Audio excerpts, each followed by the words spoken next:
Magandang umaga mga Kaniting TV, narito na ang ating weather update ngayong Biyernes, August 2, 8 AM hanggang 5 PM.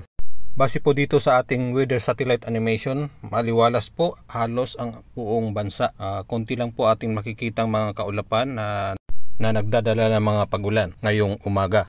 Mahinang hanging habagat lang po ang nakakaapekto sa ngayon sa western sections ng Visayas at Mindanao. Dahil dito magiging maulap ang kalangitan, may kalat-kalat na pag-ulan, pagkulog at pagkidlat sa Negros, Panay, Palawan at Zamboanga Peninsula mamayang tanghali.